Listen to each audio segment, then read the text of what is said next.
নিম্ন তো 300 পরিবার আমরা ভিখারি হয়ে যাবো স্যার। আমরা কাছে আমরা আপত্তি চাই, সরকারের কাছে আমরা আবেদন করি, আমরা এই খালের আমাদের দরকার না।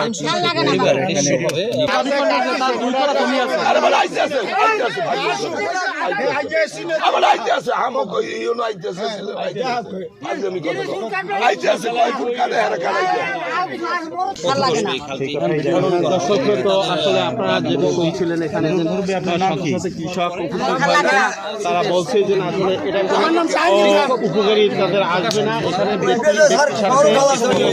চেয়ারম্যান আলাউদ্দিন পল্টু তার ব্যক্তির সাথে এখানে মাছের ঘের করার জন্য অন্যের জমি দখল করে তিনি এই খালটি কেটেছেন এবং রাতের আধারে কেটেছেন। এর আগেও তাকে বাধা দিয়েছিল স্থানীয় কৃষকরা, তারা তাদেরকে ভয়ভীতি এবং বিভিন্ন রকম হয়রানিমূলক ভয়ভীতি দেখিয়ে তারা কিন্তু এই খালটি কেটেছে।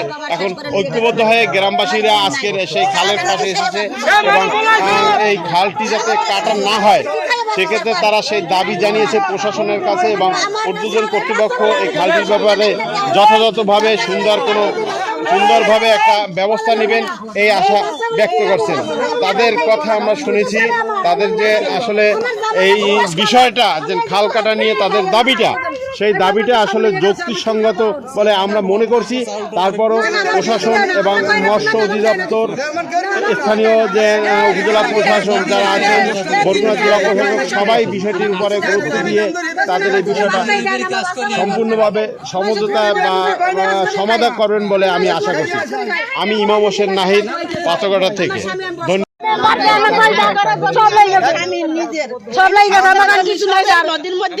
সব নদী লেগে গেছে, আমাকে খাওয়া চাই না, আমাকে নদী চাই না। আমার শ্বশুর কিনতে দেবে, আমার শ্বশুরও জীবিত নাই, শ্বশুর মারা গেছে, আমাকে কেউ নাই। আমার 7 কোটি যদি হিনতে গেছে, আমার স্বামী চাউলও দেয় না স্যার। আমার 2টা মাইয়ে লেখা দিয়ে দিছি, এখন আমি কিনতে অসহায় মানুষ, আমি কি জায়গা তুমি কিনতে দিই? আমার জমি কিছিয়ালে সব গেছে, আমার জমিও গেছে, আমার কিছিও গেছে, আমার ডাল দেওয়ালে, মরিচ দেওয়ালে, আলু দেওয়ালে সব আমার চলে গেছে। স্যার এই বিচার আমি চাই, আমাকে চাই ফেরত, আমাকে খাল লাগে না। তার কাছে কি আপনারা গেছেন? হ্যাঁ গেছে। সে বলছে কি? আমার চাষি, তার 7 কন্যা, তার ছেলে নাই, সে বৃদ্ধ মানুষ, বুড়ো মানুষ, এবং কে কাকে খাওয়াইবে তার খাওয়ানোর মতো কামাই দেওয়ার মতো কোনো লোক নেই।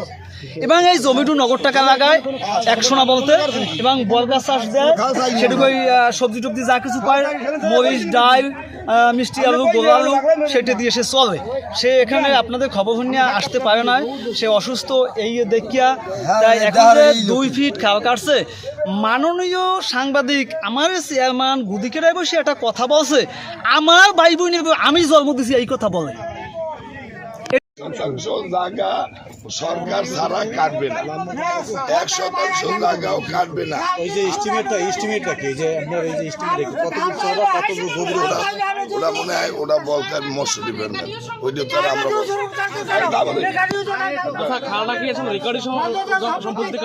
না না না না, ওটা সরকারি খাল, এসিল্যান্ডের খাল। ওটা বিষয়টা হইলো এত কথা আর 30 ফুট, এটা কি আরে তুমি থামো নাই,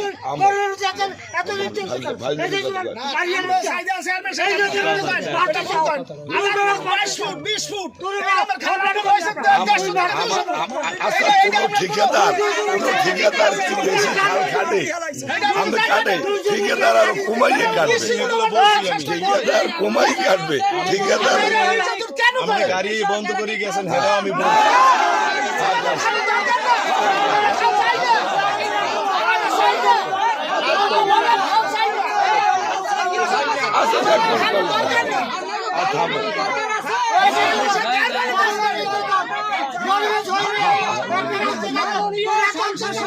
আপনার কাছে আকুল আবেদন করে বলছি, আপনার বাড়ির পাশে একটি খাল নির্মাণ হইতেছে, এই খাল আমাকে দরকার নাই, আমরা খাল চাই না, আমরা খাল চাই না। মাননীয় প্রধানমন্ত্রীর কাছে আকুল আবেদন করে বলছি, আমরা খাল চাই না, আমাদের ফসলি জমি নষ্ট করে খাল আমরা চাই না। আসসালামু আলাইকুম। 55 মিটার মানে 55 ফিট, তো সেখানে প্রায় 100 ফিটের মতো খাল কাটা আছে, 100 ফিটের মতো।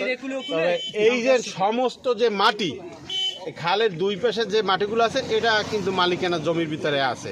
তা চেয়ারম্যান সাহেবের বক্তব্য আমরা খুশি। সে বলছে যে এই মাটিগুলা সরকার কিভাবে কোথায় নেবে সেই জায়গায় নিয়ে যাবে, নাইলে এই মাটি কাটিয়া খালে আবার ভরিয়ে দেবে যতটুকু আছে। জনগণের চাহিদা অনুযায়ী কৃষকদের ফসল বৃদ্ধি করার জন্য খাল খনন প্রয়োজন, পানি প্রয়োজন, কিন্তু এই এলাকায় তো ওই রকম কৃষকদের দাবি নেই যে খাল কাটতে হবে, পানির দিতে হবে। এই এলাকায় তো শুধু মুগ ডালের চাষ, আলুর চাষ তো হয় না। আপনাকে আমি একটু জিনিস বলি, এই খালটা এই খাল হয়েছে যে ম্যাপে আছে আরো 30 বছর আগে এটা হলো ফসলি জমিতে পরিণত হয়েছে, খাল ভরাট হইয়া ফসলি জমিতে পরিণত হয়েছে।